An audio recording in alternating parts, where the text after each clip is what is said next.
السلام علیکم ورحمۃ اللہ وبرکاتہ۔ ناظرین، پروگرام گہری نظر میں آپ کا میزبان عبداللہ علمزیب حاضر خدمت ہے۔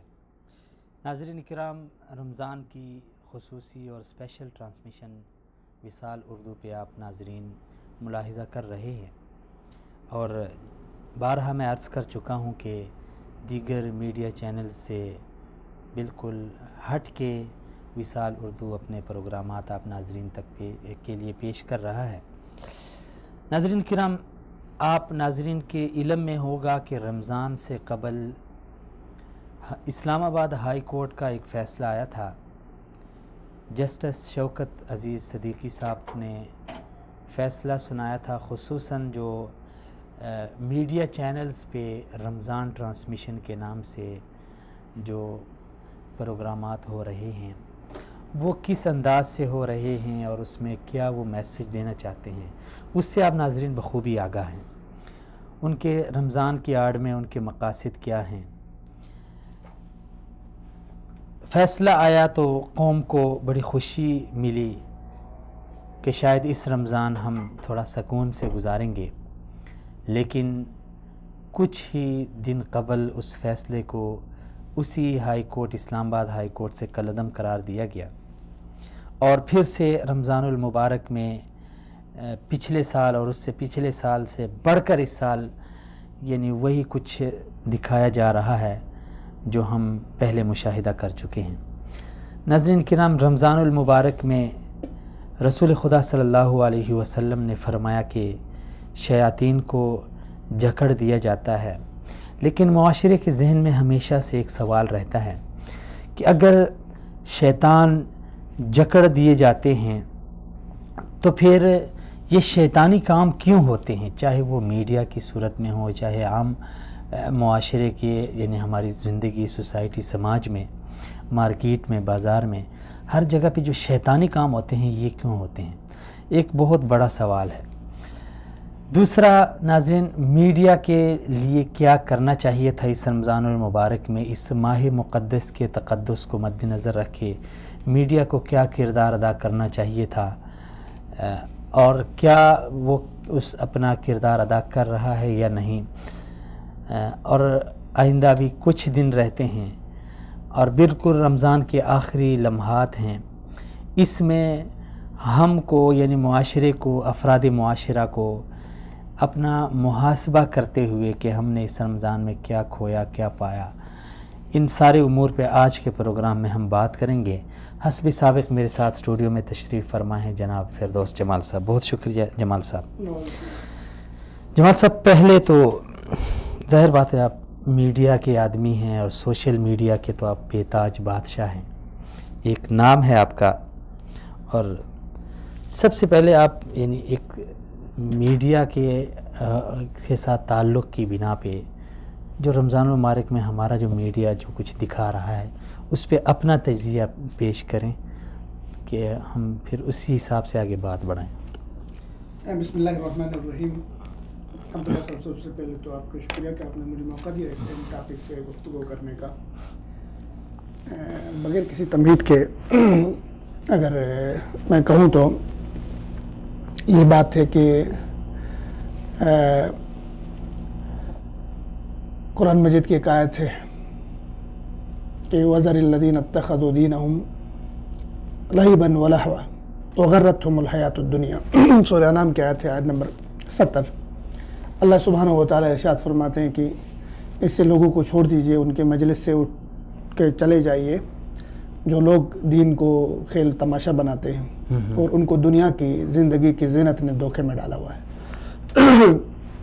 چونکہ ہمارے جو چینلز ہیں ظاہر ہے وہ وہی دکھاتے ہیں جو ہمارے ناظرین دیکھنا چاہتے ہیں، ہماری قوم جو دیکھ رہی ہے وہی دکھا رہے ہیں، ان کی ریٹنگ اسی سے بڑھ رہی ہوتی ہے تو وہی سرکس وہ لگاتے ہیں، وہی کھیل لگاتے ہیں۔ اگر قوم یہ فیصلہ کرے کہ ہم نے اس طرح کے ٹی وی شوز کا بائیکاٹ کرنا ہے، اس طرح کے چینلز کو نہیں دیکھنا ہے، تو ٹی وی چینلز 2 دن میں وہ فٹ پاتھ پہ آ جائیں گے، کیونکہ وہ ریٹنگ ان کی لوگوں سے وابستہ ہے۔ جتنے آپ ویئرشپ ہوگی، جتنے لوگ اس کو دیکھیں گے وہی چیز وہ دکھائیں گے ان کو۔ پہلی بات تو یہ ہے کہ ہم میڈیا پہ اٹیک کرنے سے پہلے، میڈیا پہ کچھ بولنے سے پہلے ہم نے من حیث القوم اپنی اصلاح کرنی ہے کہ ہمارا کیا کردار ہے، ہماری وجہ سے یہ کچھ یہ چیزیں دکھا رہے ہیں۔ مارننگ شوز میں جو دکھایا جا رہا ہے، افطار ٹرانسمیشن کے نام سے جو دکھایا جا رہا ہے، اگر ہم ایک دفعہ فیصلہ کریں کہ ہم نے یہ چیزیں نہیں دیکھنی ہے، افطار کے ٹائم آپ نے ٹی وی کو بند کرنا ہے، دعاؤں میں لگنا ہے، کوئی اور کام کرنا ہے، تو سوال نہیں پیدا ہوتا ہے دوسرے دن انہوں نے آپ کو حرمین کے براہ راست ٹرانسمیشن دکھائیں گے، تلاوت دکھائیں گے افطار۔ ایک تو یہ بات ہوگی، ایک تو یہ فیکٹ، یعنی جو اور دوسری بات میں اس طرف آ رہا ہوں کہ دنیا میں عبداللہ صاحب کہیں ایسا نہیں ہو رہا ہے کہ کسی ٹاک شو میں کوئی انجینئر بیٹھ کے مردانہ کمزوری کا علاج بتا رہا ہو۔ کہیں ایسا نہیں ہوتا ہے کہ کسی ٹاک شو میں کوئی انجینئر بیٹھ کے زبیدہ آپا کے ٹوٹکے بتا رہا ہو، کھانے پکانے کے اور دیگر شادی بیاہ کے دیگر چیزیں۔ دنیا میں کہیں ایسا نہیں ہوتا ہے کہ کسی ٹاک شو میں کوئی کاروباری شخصیت بیٹھ کے کیمسٹری پڑھا رہی ہو۔ دنیا میں کہیں ایسا نہیں ہوتا ہے کہ کسی ٹاک شو میں کوئی ڈاکٹر بیٹھ کے جو پیشے کے حوالے سے میڈیکل ڈاکٹر وہ بیٹھ کے اس میں کیا کہ فزکس کے مسائل ڈسکس کر رہا ہو۔ لیکن یہ صرف پاکستان ہے جہاں پہ ایک جعلی ڈاکٹر اور اس کے ساتھ کچھ اداکار اور اداکارائیں اور ایکٹر جو ہے نا وہ دین سکھا رہے ہیں، جن کا کام صرف وہ مطلب میٹرک بھی نہیں کیے ہوئے تو ان کی کوالیفیکیشن دیکھے میٹرک بھی نہیں کیے ہوتے، اور عام دنوں میں ناچ گانے اور یہ سارا وہ ٹی وی چینلز پہ بیٹھ کے آپ کو دین سکھا رہے ہیں، اور دین کے بڑے اہم مسائل، ایسے اختلافی مسائل جو امت 1400 سال تک امت کے علماء سے وہ اسی طرح چلے آ رہے ہیں، وہ حل نہیں ہوئے، کسی نتیجے پہ نہیں پہنچے، یہ بیٹھ کے اس کو حل کرنے کی کوشش کر رہے ہیں۔ یہ قوم کا اس سے بڑا المیہ واقعی ایک جعلی ڈاکٹر ہسپانیہ سے انہوں نے ڈگری لے لی، پی ایچ ڈی کی، اسپین سے، اور وہ ڈگری اس کی پی ایچ ڈی کی ڈگری اور اس کے ایم فل کی ڈگری کے درمیان کوئی 19-20 دن کا فرق ہے۔ دنیا میں پہلا واقعہ ایسا ہوا ہے کہ آدمی ایم فل کرنے کے بعد 20 دن بعد ڈاکٹر بھی کر لیتا ہے۔ پہلے تو یہ تھا کہ چند سال پہلے تک ہمارے ٹی وی چینلز پہ افطاری کے نام پہ فحاشی عریانی دکھائی جا رہی تھی، لیکن فرقواریت نہیں تھی۔ اب جو ہے فحاشی عریانی کے ساتھ فرقواریت کا اضافہ ہوا ہے، قوم کو ایک تو اخلاقی زوال کی طرف دھکیلا جا رہا، وہ تو تھا ہی تھا، لیکن اب کے باقاعدہ ایک پلاننگ کے تحت ایک منصوبہ بندی کے ساتھ قوم کو آپس میں لڑایا جا رہا ہے۔ حنفی کو وہابی سے لڑایا جاتا ہے، وہابی کو بریلوی سے لڑایا جاتا ہے، بریلوی کو پھر جا کے سلفی سے لڑایا جاتا ہے، سلفی کو شیعہ سے لڑایا جاتا ہے۔ رمضان المبارک جو وحدت کا مہینہ تھا، اجتماعیت کا مہینہ تھا، ایک دوسرے کو قریب لانے کا مہینہ تھا، محبتیں بانٹنے کا مہینہ تھا، محبتیں دینے کا مہینہ تھا، اس مہینے میں یہ کچھ دکھایا جا رہا ہے ہمارے ٹی وی چینلز کی طرف سے۔ دو فیکٹ ہے بنیادی طور پہ، جیسے میں نے کہا، ایک آپ کے جو ناظرین آپ کے دیکھنے والے، ان کی تربیت کرنے کی ضرورت ہے، کیونکہ مارکیٹ میں وہی چیز بکتی ہے جس کی ویلیو ہو، دکاندار وہی چیز رکھتا ہے جس کے خریدار ہو، جس محلے میں جو چیز بکتی ہے وہی وہ پیش کرتا ہے۔ آپ اگر ٹی وی چینل پہ آپ فیصلہ کریں آج سے پاکستانی قوم کہ ہم نے اپنے ٹی وی چینلز کے اوپر ہم نے آذان سننی ہے، ہم نے اپنے ٹی وی چینلز کے اوپر علماء کے دروس سننے ہیں، ہم نے اپنے ٹی وی چینل کے اوپر گانے، ناچ گانے، یہ چیزیں ہم نے نہیں سننی ہیں۔ اگر اس بات کا فیصلہ کرے ہماری قوم، ڈیسیجن لے لے، تو سوال نہیں پیدا ہوتا ہے کہ یہ ٹی وی چینلز آپ کو دکھائیں گے۔ دیکھیں، عامر لیاقت کے اوپر پابندی لگ گئی، پابندی لگنے کے بعد بہت سارے انویسٹر جو تھے، جو بول ٹی وی پہ انویسٹ کر رہے تھے، انہوں نے ہاتھ کھینچ لیا، انہوں نے کہا کہ ابھی ہمارا نقصان ہوگا، کیونکہ ابھی اس طرح کا کوئی سرکس نہیں لگائے گا، ابھی اس طرح کا کوئی نیلامگر نہیں لگائے گا، جی، تو ہمارے جو ایڈ ہے، ہم نے جو اشتہارات دیے ہیں، ہمارا تو نقصان ہوگا، کوئی دیکھنے والے ویورشپ نہیں ہوگی۔ تو یہ سارا ریٹنگ کا چکر ہوتا ہے۔ ٹی وی چینل دیکھو، ٹی وی چینل میں کون بیٹھے ہوئے، وہ کاروباری لوگ ہیں، وہ بزنس مین لوگ ہیں، ان کو اربوں کمانا ہوتا ہے، انہوں نے اس مہینے میں اربوں کمانا ہوتا ہے، ان کے اشتہارات ہوتے ہیں، ان کے ٹھیک ہے بہت ساری چیزیں، ان کی ایک سیکنڈ کا اشتہارات لاکھوں کے اس پہ ہو جاتا ہے، اس کے بل ہوتے ہیں۔ تو اب تو یہ کہ آپ نے فیصلہ کرنا ہے کہ ہم نے کیا دیکھنا ہے، جی، بہترین، ٹھیک ہے۔ اور دوسرا پھر ہمارے پاس بہت سارے قانونی اگر ہم چارہ جوئی کریں راستے ہیں، ہم وہ استعمال. فار ایگزامپل آپ یہ نہ کہیں کہ اس پروگرام کو بند کریں, آپ یہ مطالبہ ہی نہ کریں پروگرام کو بند کریں, آپ یہ مطالبہ کریں کہ اس پروگرام کا نام رمضان نہ رکھیں, اس سے رمضان کے تقدس کو ہٹا دیں, آپ اس کو نیلامگر رکھیں, اس کو سرکس رکھیں, جو چاہے آپ نام رکھیں, ٹھیک ہے نا, بس صرف یہ کہ سرکس بسم اللہ نہ رکھیں, بسم اللہ سرکس نہ رکھیں, مطلب جو ہمارے تعظیم اور شاعر کے نام ہیں وہ نہ رکھیں. باقی تو سارے وہاں پہ موٹر سائیکلیں نکلی ہیں. ایک آدمی جو ہے معذور آدمی آخری رو میں بیٹھا ہوا ہے سیٹ کے, اپنے 2 بچوں کو لے کر, اس کی بیوی اینکر کے ساتھ وہاں پہ کہاں بیٹھی ہوئی ہے, سیٹ پہ بیٹھی ہوئی ہے, اس کی موٹر سائیکل نکلی. اب وہ عورت اینکر سے خواہش کرتی ہے کہ اس موٹر سائیکل میں آپ مجھے گھمائیں یہاں پر. شوہر کو اوپر سے بلایا, وہ اپنے 2 بچوں کو لے کے لڑکھڑاتا ہوا پہنچ رہا ہے, اور بیوی وہاں پہ موٹر سائیکل کے مزے لے رہی ہے.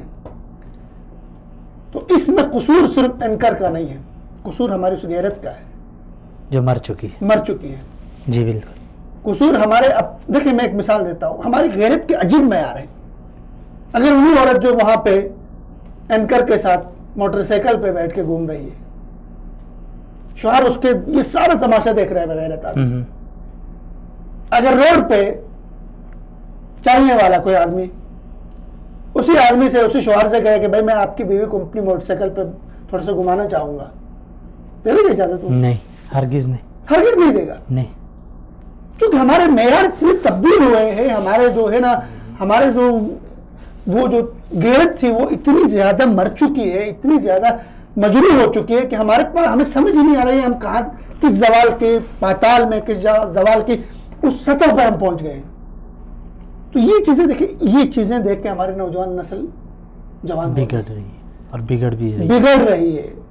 اس کی ذہنی نشو و نما انہی چیزوں میں ہو رہی ہے, وہ دیکھ رہی ہے رمضان کے مبارک مہینے. اچھا جمال صاحب, ہم تو الحمدللہ ایک ایسے ملک میں رہ رہے ہیں جہاں پہ قانون ہے, جس کی ایک شناخت ہے, ایک تہذیب ہے, ایک ثقافت ہے. تو پھر قانون جب ادارے ہمارے دیکھ رہے ہیں کہ اس ٹی وی چینل پہ یا اس پروگرام میں یہ کچھ ہو رہا ہے, اس سے قوم کے اندر افتراق پیدا ہو رہا ہے, اس سے قوم آپس میں الجھ سکتی ہے, تو قانون اس وقت حرکت میں کیوں نہیں آتا؟ دیکھیں عبداللہ صاحب, قانون, پہلی بات تو یہ کہ ہمارا جو آئین ہے پاکستان کا, اس میں باقاعدہ طور پہ یہ لکھا گیا ہے کہ آپ نے قوم کو قرآن مجید کی تعلیم دینی ہے, قرآن مجید کا شعور دینا ہے, قرآن و حدیث کی تفہیم دینی ہے. پاکستان اسلامی کنٹری ہے, اسلامی جمہوریہ ہے, اور اس ملک میں اسلام کو پریکٹس کرنے کے جتنے آپ راستے مہیا کر سکتے ہیں, ریاست وہ راستے دے دے گی, ہر شخص تک قرآن کی تعلیم دے دے گی. آپ کے اس میں آئین میں لکھا ہوا ہے. مسئلہ یہ ہے کہ ہمارے پاس قانون بھی بہت اچھا ہے, آئین بھی ہمارے پاس بہت اچھا ہے, لیکن اس کی جو تشریح کرنے والے لوگ بیٹھے, مثلا ایک چیف جسٹس بیٹھا ہے, یا ایک ہائی کورٹ کا وہ بیٹھا ہوا ہے, اوپر جج بیٹھا ہوا ہے, تو اگر وہ دیندار ہو تو وہ ان قوانین کی تشریح کرتا ہے اور اس کو امپلیمنٹ کرنے کی کوشش کرتا ہے. اس پہ پھر وہ شوکاز نوٹس بھی بھیجتا ہے, جیسے جسٹس شوکت صدیقی صاحب نے کیا. اگر وہ لیبرل خیالات کا ہو اور اس طرح کا ہو تو وہ کیا کرتا ہے, ایسی چیزوں کو دبا کے بیٹھ جاتا ہے. تو المیہ یہ ہے کہ ہم ریاست کے جو قانون ہے, ریاست کے جو آئین ہے, اس کی تشریح اس طرح نہیں کرتے ہیں جس طرح ریاست کے تقاضے ہیں, جس طرح ریاست ہم سے چاہتی ہے, جس طرح قانون کے تقاضے. اب دیکھیں انہوں نے بہترین ایک وہ کیا تھا, فیصلہ دیا تھا اپنے جسٹس شوکت صدیقی صاحب نے, عزیز صدیقی صاحب نے, اس کو دوبارہ جو ہے بیک رول کیا گیا. ورنہ اذان آپ نے نشر کرنی تھی, آپ نے ناچ گانے نشر نہیں کرنے تھے رمضان میں, وہ سارا کچھ ہوتا رہا جو اس کے فیصلے کو کالعدم قرار دیا گیا. ٹھیک ہے, تو المیہ ہے کہ ہمارے ہاں جو قانون تو ہے, لیکن اس قانون پہ فیصلے دینے والے, اس قانون پہ فیصلے لینے والے, پھر اس قانون کے اوپر جا کے, جیسے عامر لیاقت پہ پابندی لگی تو وہ گیا کورٹ میں, اس کے لیے درخواستیں دی لوگوں نے پیمرا میں اور دوسرے جگہوں پہ. تو ہم خود جس دن ہمارے قوم کی سب سے بڑا المیہ میں ہمیشہ کہتا ہوں, ہمارے قوم کا کیا ہے, وہ تعلیم کا نہ ہونا ہے, علم کا نہ ہونا ہے, شعور کا نہ ہونا ہے.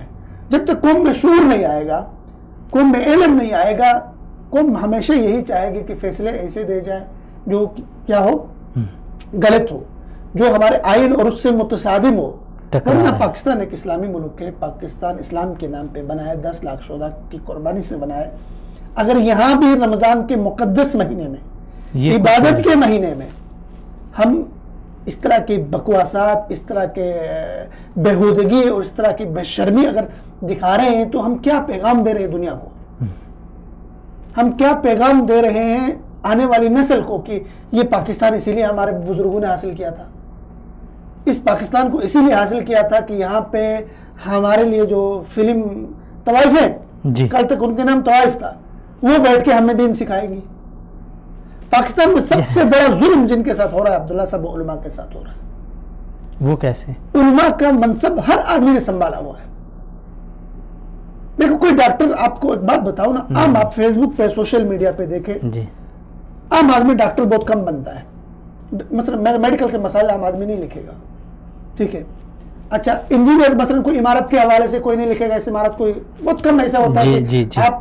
لیکن سوشل میڈیا جس آدمی کو استعمال کرنا، فیس بک لاگ ان کرنا آتا ہو، ٹویٹر ہینڈل کرنا جس کو آتا ہو، وہ عالم ہے.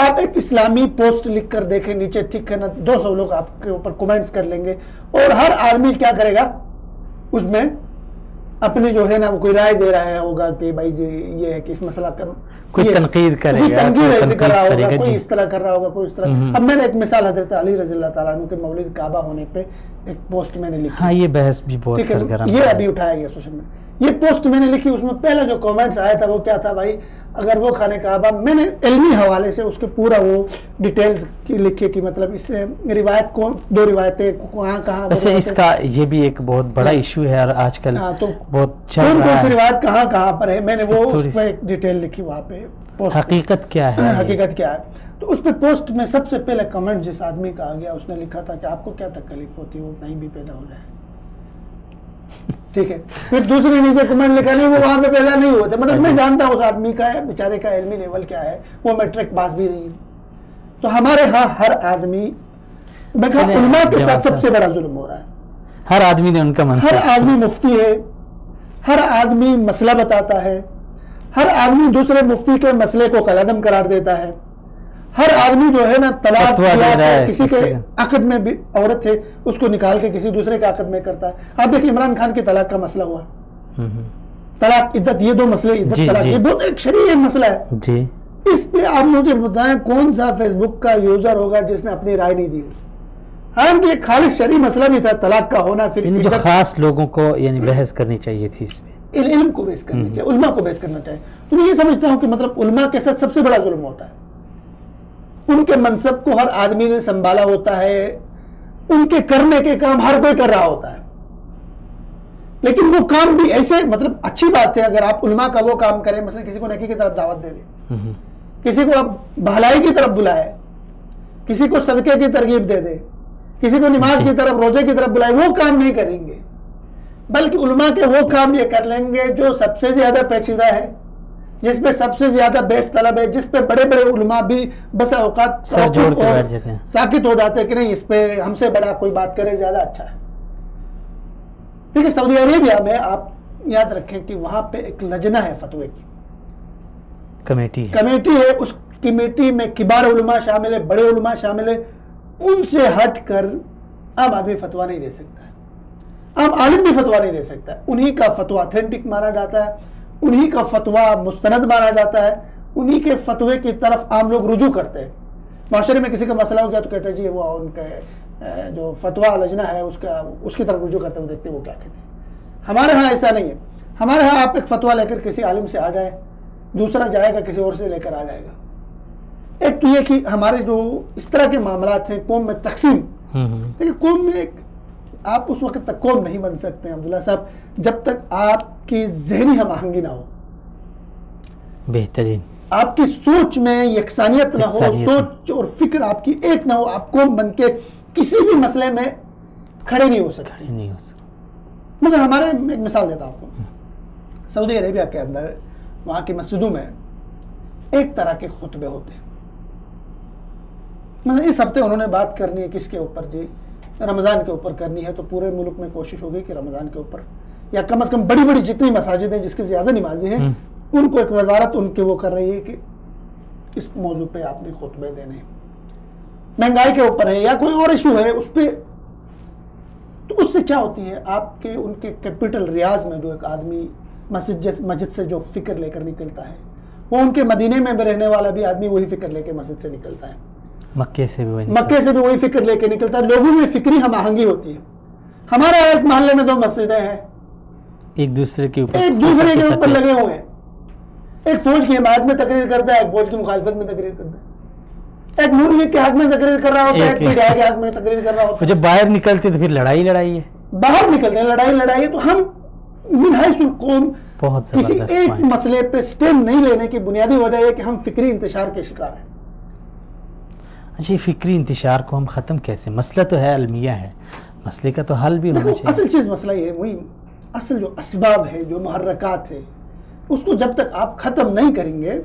دیکھو، اختلاف رائے حسن ہے، ہونا چاہیے اختلاف رائے، معاشرے میں اچھی بات ہے. آپ ایک دوسرے کی رائے سنیں، برداشت کریں، اور اس کے بعد پھر اچھی رائے پر عمل کریں. ہٹ درمی نہ ہمارے ہاں اصل مسئلہ یہ کہ اختلاف مختلف نوعیتوں کا ہوتا ہے. ایک اختلاف تو یہ ہوتا ہے کہ آپ کے گھر میں بھی اختلاف ہوتا ہے، بھائیوں کے درمیان بھی اختلاف ہوتا ہے. ایک اختلاف وہ ہوتا ہے جو علماء کے درمیان کا ہے. ایک اختلاف یہ کہ ملکی سطح کا اختلاف ہے، اس کو ڈسکس کس فورمز میں ہونا چاہیے، ان کا الگ فورمز ہونا چاہیے جس پہ ڈسکس کریں. میں کالا باغ ڈیم بننا ہے نہیں بننا ہے، یہ فیصلہ اس پہ بیس کون کر رہے ہیں؟ میں کر رہا ہوں. مثلا فیس بک پہ ہم کر رہے ہیں، مثلا جس کی تعلیم کیا ہے، پرائمری پاس ہے. اب اس کو نہیں پتا ہے کالا باغ ڈیم بنتا ہے تو اس کے فوائد کیا ہے، اس کے نقصانات کیا ہے. وہ اس کے لیول نہیں، جو یہ لیول بہت اونچی لیول کا ہے. وہ آپ سوچیں گے کہ بھائی اس کے ڈیم کے بننے سے پاکستان کے لیے کیا فوائد ہے، یا جن کے تحفظات ہیں ان کے تحفظات کس نوعیت کے ہیں. ٹھیک ہے، یا ہمارے سکردو میں وہاں پہ ایک ڈیم مطلب بہت بڑا ڈیم تھا، کالا باغ سے بھی بڑا ڈیم تھا سکردو ڈیم، اس کی اگر بات کر لیں تو وہ ڈیم بنتا ہے. اس پہ بیس میں نے اس پہ لکھا بھی، لوگوں نے عجیب اعتراضات کیے.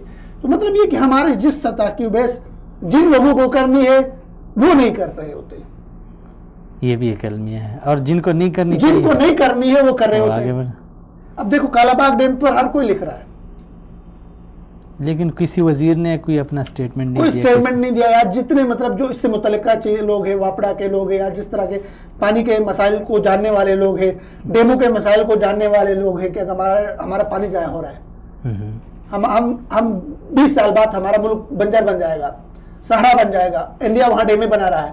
تو مطلب یہ چیزیں ایک آدمی جس کے پاس اتنا علم ہو کہ وہ ان چیزوں کے پس منظر، پیش منظر اور ان چیزوں کو سمجھ سکتا ہے، اس کی تعلیم ہو تو وہ اس پہ بحث کرے. تو ہم اتنی انتشار کے شکار ہیں عبداللہ صاحب، فکری انتشار اتنی، ہم اس کے مطلب ہمیں سمجھ نہیں آ رہی کہ ہم نے کون سی بات کرنی ہے، کون سی نہیں کرنی، کس فورم پہ کرنی ہے، کس فورم پہ کرنی ہے، کس فورم پہ نہیں کرنی ہے. اس انتشار کو ختم کرنے کے لیے پہلی بات تو یہ ہے کہ آپ نے اس پہ بات کی، ختم کیسے کیا، حل کیا ہے اس کا. حل عبداللہ صاحب یہ کہ دیکھیں، کوئی بھی ریاست اس وقت تک قائم نہیں رہ سکتی جب تک وہ ریاست کچھ اصول، کچھ قواعد، کچھ ضوابط، کچھ قوانین نہ بنائے، ان کو فالو نہ کرے. امریکہ جیسے ملک کے اندر جہاں آزادی اظہار رائے کی بہت بڑی وہ ہے سمجھی جاتی ہے، وہاں بھی مجھے یاد پڑ رہا ہے کئی دفعہ فیس بک کو انہوں نے بند کیا ہے، کئی دفعہ گوگل انجن کو انہوں نے بند کیا ہے، پینٹاگون نے. ایک دفعہ ان کی فوجوں کی کوئی تصویریں خواتین کی شائع ہو گئی، گوگل انجن کو ہی بند کیا انہوں نے. تو مسئلہ یہ کہ مطلب آزادی اظہار کے علمبردار ممالک بھی ایک دائرے کے اندر رہتے ہوئے کچھ قوانین بناتے ہیں. ہمارے ملک میں کچھ ایسے قوانین بنانے چاہیے کہ مطلب آپ فیس بک استعمال کرتے ہیں یا آپ سوشل میڈیا کے استعمال کرتے ہیں تو آپ نے یہ چیزیں، بھائی یہ کیا ہے، یہ ریڈ لائن ہے، اس کو آپ نے کراس نہیں کرنی. مثلا آپ ریاست پہ بات آپ نے کرنی ہے تو ریاست پہ اس حد تک آپ تنقید کر سکتے ہیں، اداروں پر اس حد تک آپ تنقید کر سکتے ہیں. اگر اداروں کے خلاف، جیسے انہوں نے دکھایا اپنے فوج کے ترجمان نے کہ ایک رات میں ہمارے مطلب ایک ہمسائے ملک سے 5000 اکاؤنٹس ہمارے خلاف بنے. انہوں نے کئی صحافیوں کے نام وہ اس پہ سلائڈ پہ چڑھایا کہ یہ لوگ کیا کر رہے ہیں، ملک کے خلاف سرگرمیوں میں ملوث ہیں. بھائی آزادی اظہار رائے پہ اس پہ میں نے لکھا بھی، آپ نے شاید پڑھا سوشل میڈیا پہ، ایک پورن سٹار، ایک انڈسٹری کی انڈین اس پہ امریکن اداکارہ، اس کی تصویر سوشل میڈیا پہ ڈالی گئی. جی میں نے پڑھا تھا.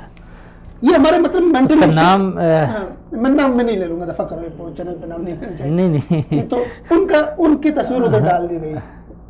اس تصویر کو ڈالنے کے بعد وہاں نیچے دو طرح کی تصویریں تھیں. ایک تصویر یہ تھی کہ میں ایک فیملی اور شریف لڑکی ہوں، فیملی بیک گراؤنڈ رکھنے والی، تو مجھ سے کون شادی کرے گا. 5000 لوگوں نے وہاں پہ تبصرے کیے تھے، اپنے نمبر دیے تھے. میں نے دیکھا ماشاءاللہ اچھے خاصے لوگ، جو میں نے جا کے کچھ چیک کیا، اچھے خاصے لوگوں نے اپنے نمبرز دیے تھے. پھر کچھ ایک اور اس کی پوسٹ تھی کہ یہ مظلوم لڑکی کو فوجیوں نے، بلوچستان کی بچی تھی، فوجیوں نے زیادتی کرنے کے بعد اس کو قتل کر ڈالا. نیچے فوجیوں کو گالیاں، 8000 سے زیادہ کمنٹس، فوجیوں کو گالیاں اس مظلوم لڑکی کے ساتھ. لڑکی ایک ہے اور لڑکی امریکن اداکارہ ہے، اور امریکن اداکارہ ہے. اب کسی نے گوارا نہیں کیا کہ اس کی تحقیق کرے، یہ کون ہے، کس نے مارا، کیسے، مطلب اس طرح ہمارے ہاں کیا ہے، کم علمی ہے، لا علمی ہے، تحقیق کا فقدان ہے کہ ہماری قوم کو کوئی بھی کسی بھی وقت غلط راستے پر لگا سکتا ہے. فیک نیوز بنا کے چلانا اور یہ سارا کچھ. تو ایسے میں کوئی ضابطۂ اخلاق ہونا چاہیے، کوئی ضابطۂ اخلاق ریٹن طے ہو کہ بھائی اس سے آگے کراس نہیں کرنی. بہترین. ٹھیک ہے. اگر فوج کی ہی بات کرتے کہ فوج ہمارے بھائی ہے، یہ سرحدوں پہ ہمارے لیے کھڑے ہیں. جی بالکل. اگر آپ ان کے مورال کو گراتے ہیں، ان کو ایسا کریٹیسائز کرتے ہیں جس طرح دشمن کرتا ہے، ان کے خلاف ایسی مہمات چلاتے ہیں جیسے دشمن چلاتا ہے. دیکھو خاتون، وہ بیچارے، اس کا نام کیا تھا، گل بخاری یا گل بخاری تھی، ہاں گل بخاری جو صحافی تھی، وہ 2 گھنٹے گھر نہیں آ گئی. پورا سوشل میڈیا میں جو لبرل تھے یا جو جس طرح کے تکفیری مائنڈ سیٹ کے تھے، سب نے کمپین چلائی کہ اس کو 2 درجن گاڑیوں نے اٹھایا، ایجنسی نے اٹھایا، ایجنسیوں کی 2 درجن بختر بند گاڑیاں یہ اور اس کو اٹھایا. یار آپ کے وزیر اعظم کو گرفتار کرنے کے لیے 2 صوبیدار اور ایک حوالدار جاتا ہے، تو ایک خاتون کو گرفتار کرنے کے لیے جو ہے نا وہاں پہ 2 مطلب اتنی ساری 2 درجن گاڑیاں جائیں گی. مطلب ایک اس طرح کا، مطلب اس کو کتنا 5th جنریشن وار، اس میں یہی ہے کہ آپ نے ذہنیت کو تبدیل کرنا ہے. عوام کو فوج کے ساتھ لڑائے، فوج کو عوام کے ساتھ لڑائے، کنفیوز کرے قوم کو. ٹھیک ہے. تو یہ ایک چیز ہے کہ اس کو ایک ضابطۂ اخلاق ہمارا یہ بنانا پڑے گا، جس میں یہ ہو کہ ہر آدمی پتہ چلے کہ یار میں نے کیا لکھنا ہے، میری فیلڈ کیا ہے، کتنا بولنا ہے، کہاں بولنا ہے. گھر میں جس آدمی کو خاص مشورہ ہو گیا تو کہتے ہیں جی منا جا، آپ دوسرے کمرے میں چلے جائیں، ذرا باہر نکلیں. وہ سوشل میڈیا میں سب سے بڑا دانشور بن کے بیٹھ جاتا ہے.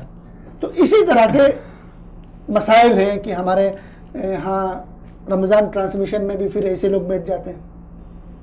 یہی وجہ ہے، بالکل یہی وجہ ہے. پھر ایسے لوگ ہمارے ہاں دینی مسائل کی رہنمائی بھی کر رہے ہوتے ہیں. پھر ایسے لوگ ہمارے قومی معاملات میں اپنی رائے بھی دے رہے ہوتے ہیں.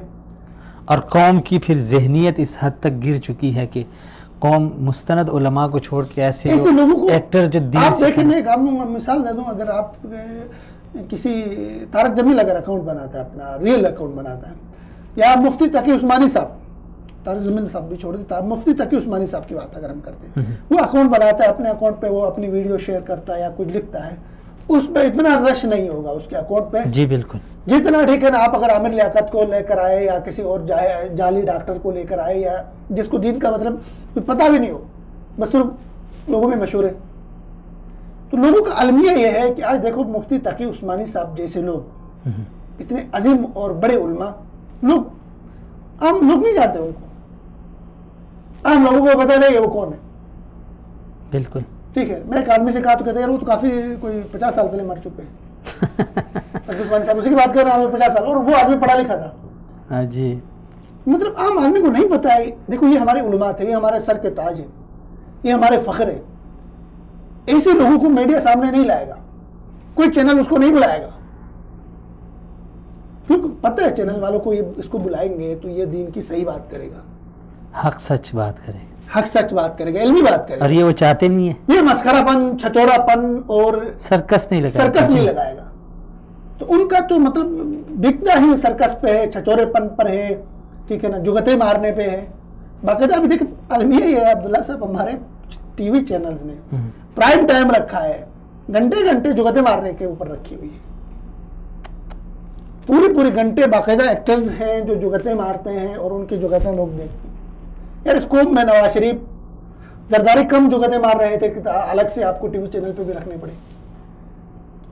یہ ہمارا المیہ ہے. ہم قوم کو چینج کرنا ہوگا, قوم کی سوچ کو, قوم کی ذہنیت کو, جب تک قوم کی ذہنیت کو تبدیل نہیں کریں گے. عبداللہ صاحب ہمیں رمضان ٹرانسمیشن پہ رمضان کے درس, ٹھیک ہے نا, ماہرہ خان دیتی رہے گی, ہمیں رمضان کے درس صنم بلوچ دیتی رہے گی, ساحر لودھی دیتا رہے گا, فہد مصطفیٰ دیتا رہے گا, وینا ملک ہمیں رمضان ٹرانسمیشن پڑھاتی رہے گی. تو سو ضروری ہے کہ اگر آپ نے قوم کو تبدیل کرنا ہے تو قوم کے اندر شعور کو پھیلائے, قوم کے اندر علم کو پھیلائے, قوم کے اندر صحیح رہنمائی کرے. دیکھیں آپ کے پاس ٹی وی چینل تو نہیں ہے جی, لیکن آپ کے پاس منبر و محراب ہے. بہتر. علماء کی ذمہ داری ہے کہ وہ صرف نماز پڑھانے تک محدود نہ رہیں, دوسرے فرقوں کو ہیٹ کرنے دیں, بلکہ سماجی مسائل پہ توجہ دے دیں. ہمارے یہاں علمیہ یہ بھی ہے عبداللہ صاحب کہ ہمارے ماشاءاللہ سے بہت ساری مسجدوں کے اندر اکثریت یہ ہوتا ہے کہ سیاسی خطبے ہوتے ہیں, خطبے ایسے ہوتے ہیں جو عوام کے اوپر سے جاتے ہیں. ان کو اس بات کا شعور نہیں دیتے کہ آپ کے معاشرے کا جو انحطاط ہے, اس وقت معاشرے کو کیا ضرورت ہے, کس چیز کی, معاشرے کا جو زوال ہے, معاشرے کے جو اخلاقی تربیتی پہلو ہے, اس پہ فوکس نہیں کیا جاتا ہے. تو ہوائی باتیں ہوتی ہیں, اور اس کا نقصان یہ ہے کہ آج ہمارے لیے بیٹھ کے یہ لوگ دین پڑھا رہے ہوتے ہیں. یہ قوم کا المیہ ہے. تو سو ضروری ہے کہ ہم چونکہ تھوڑے سے باہر نکلے اپنے اس سے, یہ ضروری تھا کہ ہمیں اپنے ملک کو بالکل زبردست آپ نے وضاحت کی فکری انتشار سے بچانے کے لیے اپنے ملک کو, جب تک فکری وحدت نہیں ہوگی, جب تک فکری اجتماعیت نہیں ہوگی, تب تک ہمارے معاشرہ, ٹھیک ہے نا, اسی طرح زوال کا شکار ہوگا, بگاڑ, اسی طرح ہر ایک کڑ رہا ہوگا, ہر ایک شکایت کر رہا ہوگا, لیکن کچھ کر نہیں سک رہا ہوگا. ہاتھ پیر اس کے بندے ہوں گے.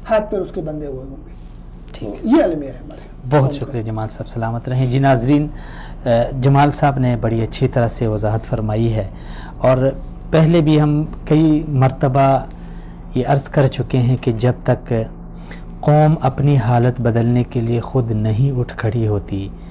دیکھیں بہت ساری قومیں ہیں ہمارے سامنے, مثالیں ہیں. 2015-16 میں جو ترکی میں جو ہوا, آپ ناظرین نے دیکھا, یعنی وہ قوم تھی نا, ایک قوم تھی. جب انہوں نے دیکھا کہ حالات خراب ہو رہے ہیں, اور اگر یہ حالات خراب ہو گئے تو ہم کیا, ہماری آنے والی نسلیں بھی جو ہے نا ہمیں معاف نہیں کرے گی, تو وہ قوم نکل کے آگے ٹینکوں کے آگے لیٹ گئی. اور اس میں کسی نے یہ نہیں کہا کہ وہ جائے گا میں نہیں جاؤں گا, یعنی پوری قوم نکل آئی. قوم کے اندر وحدت, یگانگت اور قوم کے اندر یکسوئی تب آتی ہے کہ جب قوم کی فکر ایک ہو, جس کی سوچ ایک ہو, جس کی سمجھ ایک ہو.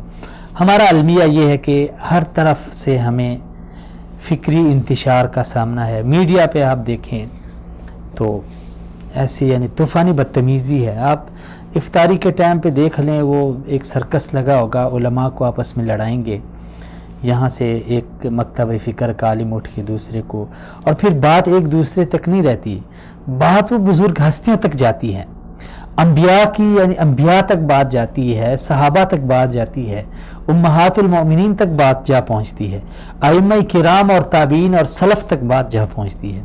ان بیچاروں کو بھی معاف نہیں کیا جاتا. اور جب ایسی صورتحال ہو تو ظاہر بات ہے معاشرے کے اندر ایک ریئیکشن سامنے آتا ہے. اس کے چاہنے والے اس عالم دین کے اس کے خلاف ہو جاتے ہیں, اس کے خلاف ہو جاتے ہیں. وہ دو تو شاید وہاں اے سی کے اندر بیٹھ کے کچھ دیر آپس میں الجھ جائیں, اور پھر اٹھ کے وہاں پہ ایک شاندار قسم کی افطاری کر کے اپنے گھروں کو, شاندار قسم کی گاڑی میں بیٹھ کے اپنے گھروں کو چلے جائیں. لیکن اس قوم کا کیا بنے گا جو ان کو دیکھ رہی ہے, جو لاکھوں اس کے فین ہیں اور لاکھوں اس کے فین ہیں؟ کیا وہ آپس میں, ان کے ذہن آپس میں ملیں گے؟ ہرگز نہیں. تو یہ میڈیا ہے جو ہمیں اس طرح سے انتشار معاشرے میں پھیلا رہا ہے. اور پھر یہی میڈیا, افسوس یعنی بالکل افسوس کی بات ہے اور سمجھنے کی بات ہے اور سوچنے کی بات ہے کہ پھر یہی میڈیا ہمیں تانے دے رہا ہے کہ یہ لوگ فرقہ واریت پھیلا رہے ہیں. وہ لوگ جو دین کے پاسباں ہیں ان کو فرقہ واریت کے تانے دے رہا ہے کہ مدارس والے فرقہ واریت پھیلا رہے ہیں, علماء حضرات فرقہ واریت کو ہوا دے رہے ہیں, مذہبی جماعتیں جو ہیں نا وہ فرقہ واریت کو ہوا دے رہی ہیں. لیکن اپنا کردار یہی یعنی وہی بات ہے کہ الٹا چور کوتوال کو ڈانٹے. چوری بھی خود اور پھر